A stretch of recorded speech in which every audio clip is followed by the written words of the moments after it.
دیکھا جب باپ کا لاش 10 محرم الحرام کو حضرت امام حسین علیہ السلام کی لاش مبارک کی حفاظت کرنے والا شیر ابو الحارث کون تھا؟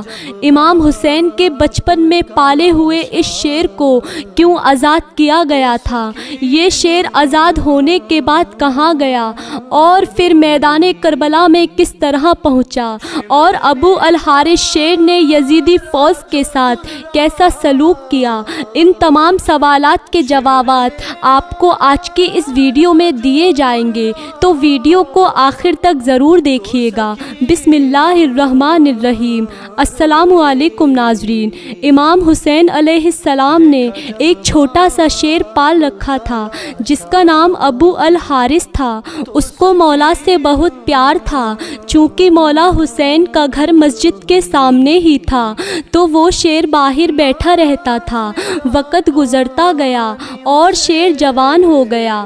کچھ صحابیوں کو اس سے اتنی تکلیف ہوئی کہ ابو الحارث کو وہاں سے نکالنے کا منصوبہ بنایا اور سوچا کہ اس شیر کو مدینے میں نہیں رہنے دینا ہے۔ آخر وہ نبی علیہ السلام کی خدمت میں حاضر ہوئے اور کہنے لگے، یا رسول اللہ صلی اللہ علیہ وسلم، حسین کا شیر جوان ہو گیا ہے، ہمیں اس سے ڈر رہتا ہے کہ وہ کہیں ہمیں کاٹ نہ لے۔ یا رسول اللہ، اگر آپ کی اجازت ہو تو ہم اس شیر کو جنگل میں چھوڑ آئیں۔ پیارے نبی صلی اللہ علیہ وسلم نے فرمایا کہ کل تم کو یہ شیر مدینے میں نظر نہیں آئے گا۔ شام کو نبی پاک صلی اللہ علیہ وسلم امام حسین کے پاس آئے، ان کو پیار کیا اور فرمایا، بیٹا حسین، تمہارا شیر بڑا ہو گیا ہے۔ امام حسین مسکرائے اور نانا جان کی گردن میں باہیں ڈال کر بولے،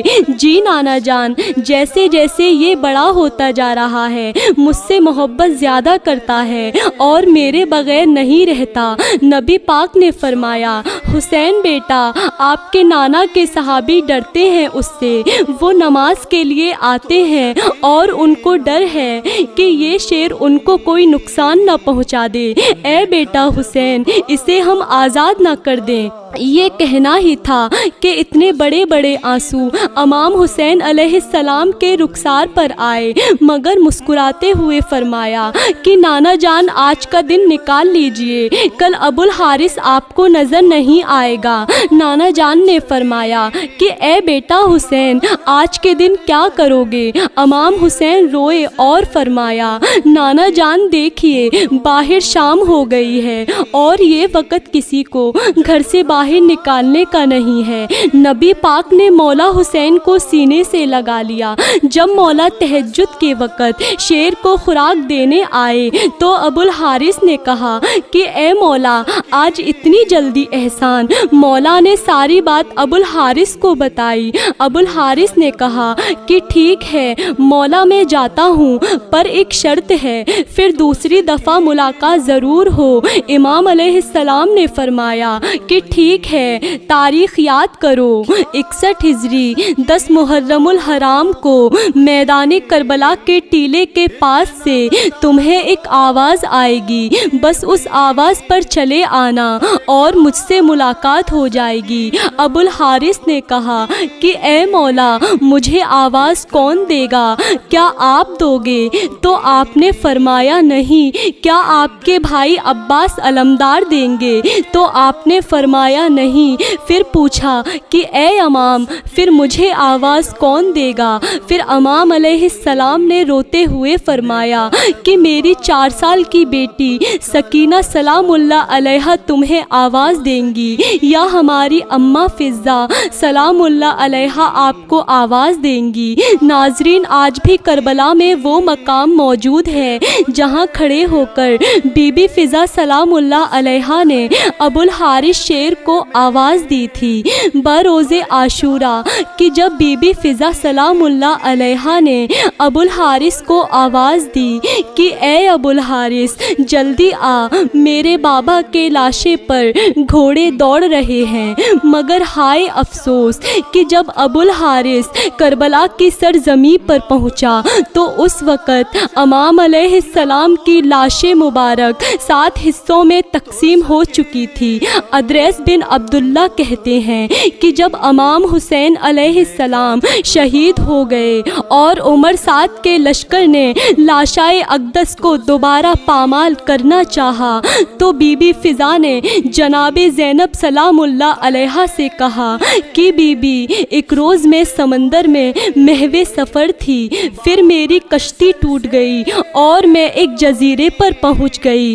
وہاں پر ایک شیر میرے سامنے آ گیا۔ میں نے اس سے کہا کہ اے ابو الحارث میں رسول خدا صلی اللہ علیہ وسلم کی کنیز ہوں۔ جب اس نے یہ سنا تو غراتے ہوئے آگے بڑھ گیا اور راستے کی طرف میری رہنمائی کی۔ آپ مجھے اجازت دیں کہ میں اسے آواز دوں اور بلاؤں اور میں اس کو یہ بتاؤں کہ یہ لوگ فرزند رسول صلی اللہ علیہ وسلم کے ساتھ کیا کرنے والے ہیں۔ بی بی فضا نے اس شیر کو آواز دی کہ اے ابو الحارث۔ شیر نے اپنا سر اٹھایا۔ بی بی فضا نے کہا کہ کیا تمہیں معلوم ہے کہ یہ لوگ تمہارے امام کے ساتھ کیا کرنے والے ہیں؟ یہ ان کا لاشا دوبارہ پامال کرنا چاہتے ہیں۔ یہ سن کر شیر امام علیہ السلام کے لاشے پر آیا اور لاش اقدس پر بلند آواز سے گریہ کرنے لگا اور دونوں ہاتھوں سے جسم اقدس کو چھپا لیا۔ لشکر والے آئے تو انہوں نے شیر کو دیکھا۔ عمر 7 نے کہا کہ یہ فتنہ ہے، اسے جوش نہ دلانا اور واپس لوٹ جاؤ۔ چنانچہ سب واپس لوٹ گئے۔ جناب بی بی فضا سلام اللہ علیہا نے شیر کے آنے کی خبر جناب زینب سلام اللہ علیہا کو سنائی اور اس طرح لاش اطہر پامال ہونے سے محفوظ رہی۔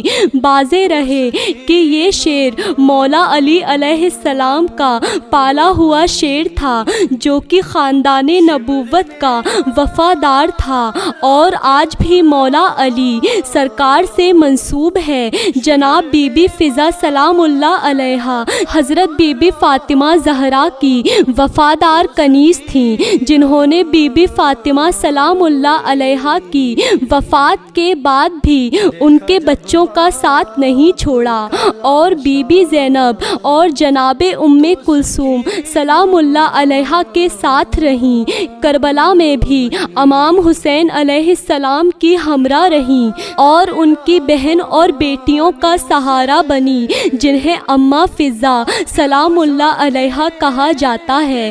رسول خدا صلی اللہ علیہ وسلم نے اپنی ظاہری زندگی میں بی بی فضا سلام اللہ علیہا کو 3 دعاؤں کی صنعت کی سہولیت بخشی تھی۔ واقعہ کربلا پیش آنے سے پہلے وہ 2 دعائیں مانگ چکی تھیں اور ان کی تیسری دعا جو انہوں نے واقعہ کربلا کے لیے سنبھال رکھی تھی، لاشائے امام حسین علیہ السلام کو دوبارہ پامالی سے بچانے کے لیے ابو الحارث یعنی شیر فضا کو بلوانا تھا۔